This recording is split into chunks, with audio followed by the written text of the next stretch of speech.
पहाड़ों वाले जंगल में एक गौरी कवि रहती थी जो पक्षियों के अंडे पाला करती थी। जिस भी पक्षी का अंडा होता वो अंडा ले जाकर गौरी कवि को दे देता। गौरी कवि उस अंडे की रखवाली करती, उसको घरमाइश देती और जब अंडे से बच्चा निकल आता तो वापस पक्षियों को दे आती। गौरी कवि का काम अच्छा चलता था और वो अच्छे खासे पैसे भी कमा लेती थी।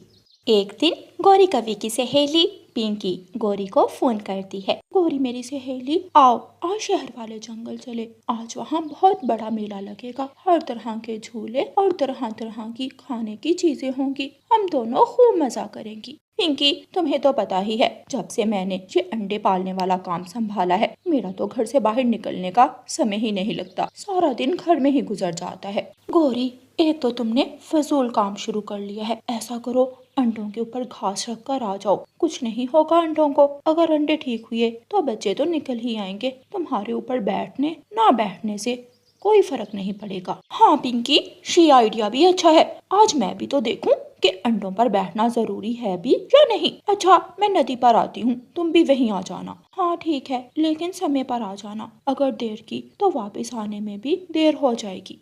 गौरी कवि फोन रखती है और अंडे के ऊपर घास रखती है और खुद अच्छा सा तैयार होने लगे।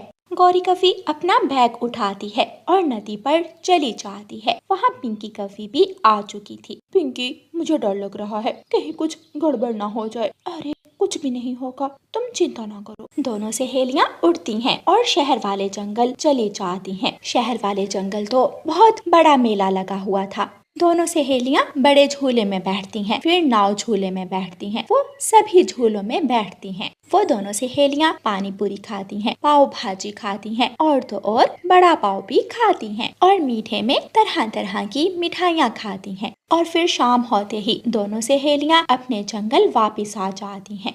गौरी कवि अभी घर आई ही थी कि एक अंडा फूटता है और उसमें से एक छोटा सा कबूतर का बच्चा निकल आता है। इस अंडे ने तो कल फूटना था और आज तो इस पर मैं बैठी भी नहीं। ठीक कहा था पिंकी ने, मेरा अंडे पर बैठना कोई जरूरी नहीं। अंडे पर बैठे बिना ही बच्चा बाहर आ गया। फिर गौरी कवि कबूतर का बच्चा एक टोकरी में रखकर उठाती है और कबूतर के घर की तरफ चली जाती है। गौरी कवि अपने घर वापस आ जाती है। आज तो मजा ही आ गया, मेला भी देख लिया और अंडे की रखवाली किए बिना ही 100 रुपए भी कमा लिए। अब तो रोज ऐसे ही किया करूंगी। पहले अंडा रखने के पैसे मिलेंगे और फिर अंडा से बच्चा निकलने के पैसे मिलेंगे। वाह वाह, मेरी तो ऐश होगी ऐश।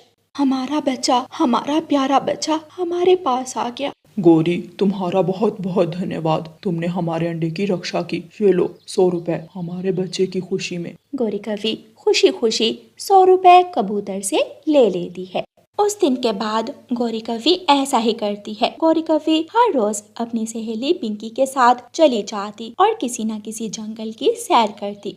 उसी जंगल में एक रानो चिड़िया रहती थी। रानो चिड़िया जब भी अंडे देती या तो वो खराब हो जाते या फिर उनमें से बच्चे निकलने के बाद बच्चे मर जाते। इस बार भी रानो चिड़िया ने 2 अंडे दिए थे। हर बार उम्मीद लगाकर बैठ जाती हूँ कि अंडे से बच्चे निकलेंगे या नहीं। इस बार पहले ही जाकर बुलबुल डॉक्टर से पूछ आती हूँ। रानो चिड़िया अपने अंडे उठाती है और बुलबुल डॉक्टर के पास ले जाती है। रानो, मैंने अंडों का चेकअप कर लिया है, ये बिल्कुल ठीक है। बस इन्हें थोड़ी और घरमाइश की ज़रूरत है। देखना 10 दिनों बाद अंडों से प्यारे प्यारे बच्चे बाहर निकलेंगे। रानो चिड़िया बुलबुल डॉक्टर की बात सुनकर बहुत खुश होती है। रानो चिड़िया अंडों को उठाकर घर ले आती है। मुझे अभी से दाना ढूंढ कर रख लेना चाहिए, फिर जब मेरे बच्चे अंडों से निकल आएंगे तब मैं उन्हें ज्यादा समय दे पाऊंगी। मैं ये अंडे गौरी कवि को दे आती हूँ और पीछे से उन दिनों में भोजन इकट्ठा कर लूंगी। रानो चिड़िया अंडे उठाकर गौरी कवि के घर जाती है और उसे सारी बात बताती है। रानो, तुम चिंता ही मत करो, मैं 24 घंटे तुम्हारे अंडों के ऊपर ही बैठी रहूंगी। देखना 2 सुंदर सुंदर बच्चे बाहर निकलेंगे। तुम्हें पता तो है मैं अपनी फीस पहले लेती हूँ। हाँ गौरी, मैं पैसे लाई हूँ। अगर अंडों से मेरे बच्चे निकले तो मैं तुम्हें और भी पैसे दूंगी। फिर चिड़िया गौरी कवि को पैसे देती है और गौरी कवि चिड़िया के अंडे रख लेती है। चिड़िया वहाँ से चली जाती है। ये क्या समझती है कि मुझे कोई और काम है ही नहीं जो 24 घंटे इसके अंडों की रखवाली करूंगी। मैं तो घूमूंगी, फिरूंगी, नाचूंगी, गाऊंगी। अगले ही दिन गौरी कवि रानू चिड़िया के अंडे घोंसले में छोड़कर अपनी सहेली पिंकी कवि के साथ शहर वाले जंगल चली जाती है। रानू चिड़िया खुशी खुशी अपने बच्चों के लिए दाना ढूंढ रही थी, जबकि गौरी कवि रानू चिड़िया के अंडों को गरमाइश दिए बिना ही कहीं घूमने निकल जाती। इसी तरह 10 दिन गुजर जाते हैं। रानू चिड़िया खुशी खुशी गौरी के घर जाती है। गौरी, क्या मेरे बच्चे आगे बाहर? अभी इतनी जल्दी बच्चे थोड़ी बाहर आते हैं। बुलबुल ने कहा था कि अगर अच्छे से गरमाइश मिले तो बच्चे जल्दी बाहर आ जाएंगे। रानो, तुम उस मोटो बुलबुल की बातों पर मत जाओ। वो तो 10 पढ़कर डॉक्टर बन गई है। डॉक्टरों वाला कोट पहन लेने से कौन सा असल में डॉक्टर बन जाता है। उसकी बातों पर इतना विश्वास मत किया करो। रानू चिड़िया उदास होकर वापस चली जाती है और फिर से अगले 10 दिन गुजरने का इंतजार करती है। लेकिन अगले 10 दिन बाद भी अंडों से बच्चे बाहर नहीं निकलते। तो मुझे मेरे अंडे वापस ही कर दो, मैं खुद ही संभाल लूंगी इन्हें। अच्छा, ले जाओ। मैंने तो इनकी रखवाली करने में कोई कसर नहीं छोड़ी। सारा सारा दिन इन पर ही बैठी रहती हूँ। रानू चिड़िया अपने अंडे लेकर फिर से डॉक्टर बुलबुल के पास जाती है। बुलबुल डॉक्टर, आपने तो कहा था कि अंडों से 10 दिन बाद बच्चे बाहर आ जाएंगे। अब तो 20 दिन हो गए। रुको, मुझे इन अंडों का चेकअप कर लेने दो। बुलबुल डॉक्टर अंडों को चेक करती है। रानू चिड़िया, मैं तुम्हारा दिल नहीं तोड़ना चाहती, लेकिन अब कभी भी इन अंडों से बच्चे नहीं निकलेंगे। इन अंडों को गरमाइश नहीं मिली, इसलिए ये अंडे खराब हो गए हैं।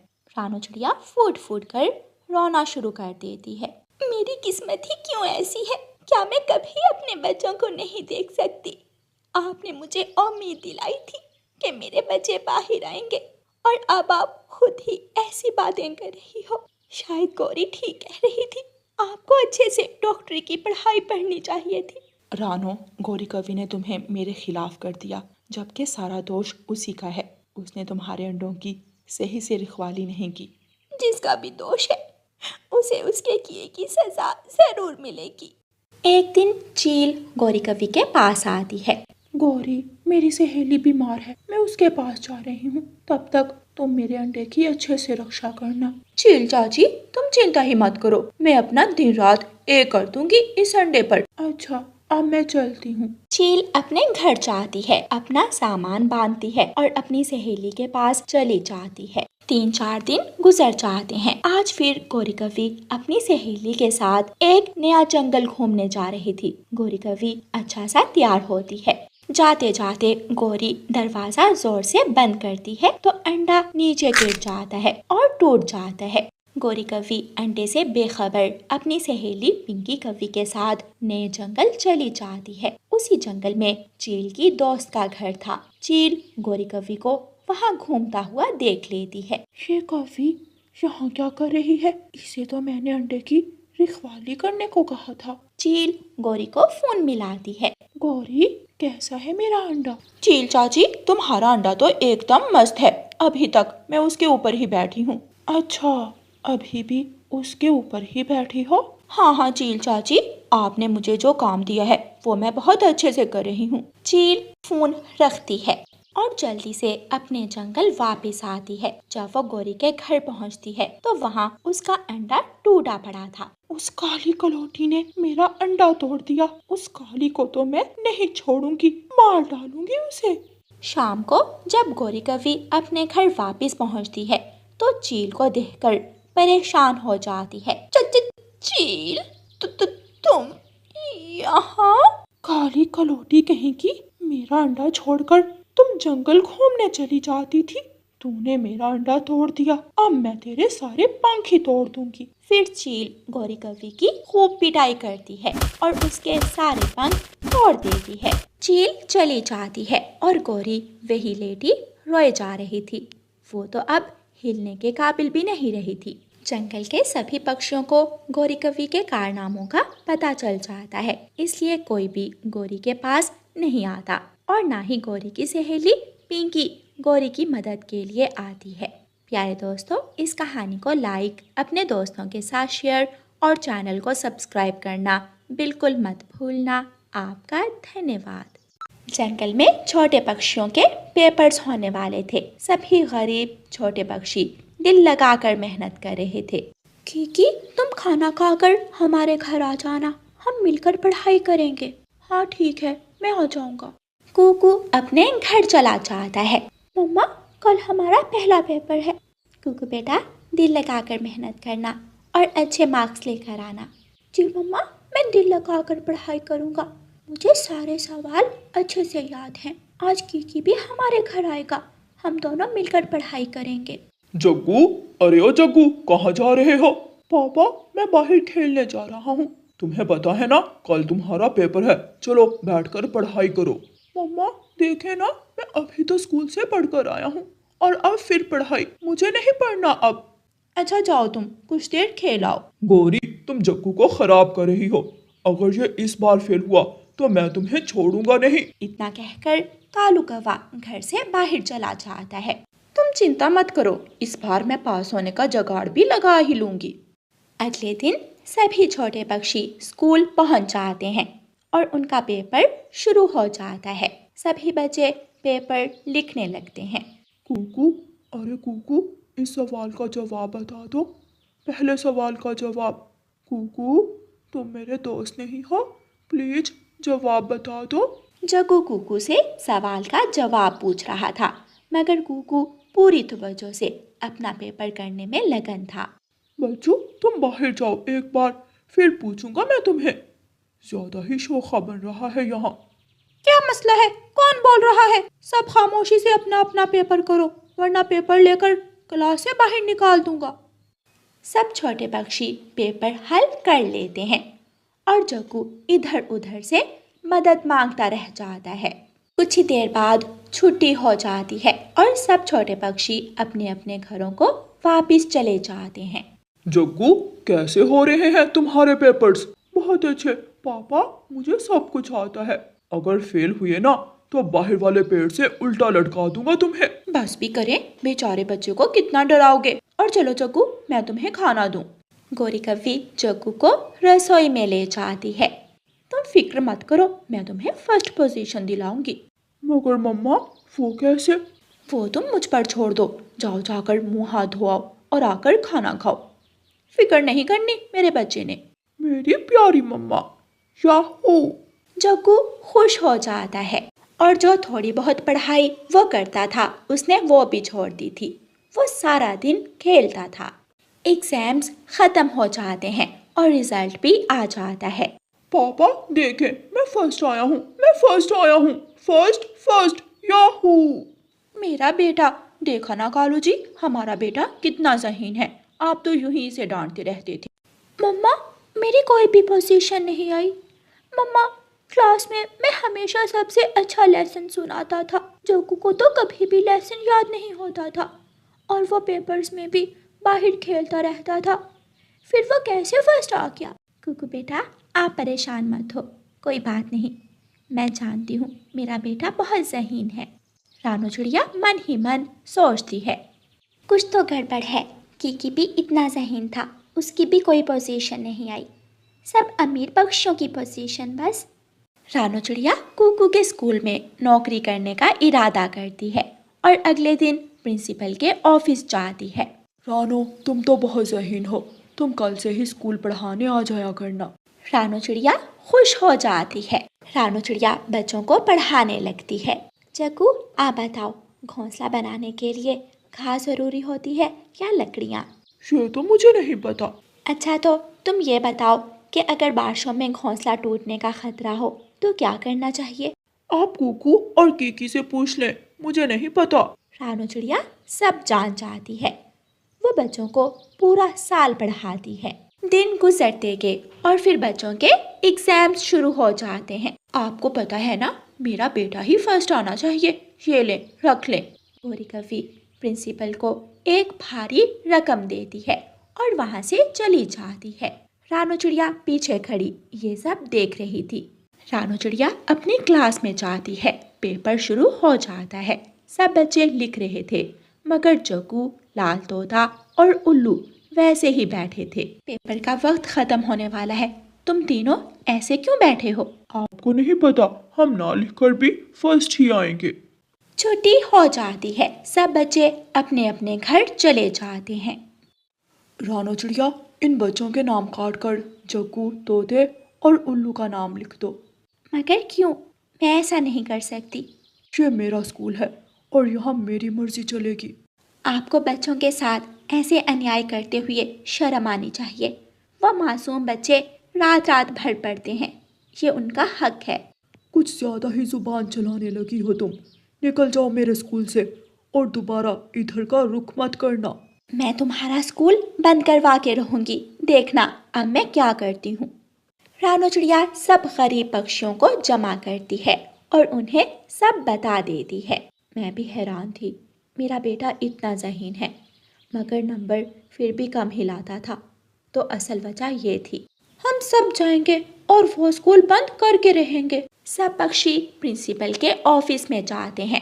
दिल तो कर रहा है तुम्हें इस कुर्सी से उठाकर नदी में फेंकाऊं। फीस तो हम भी देते हैं, तो फिर हमारे बच्चों के साथ अन्याय क्यों? आज से कोई भी बच्चा तुम्हारे स्कूल नहीं आएगा।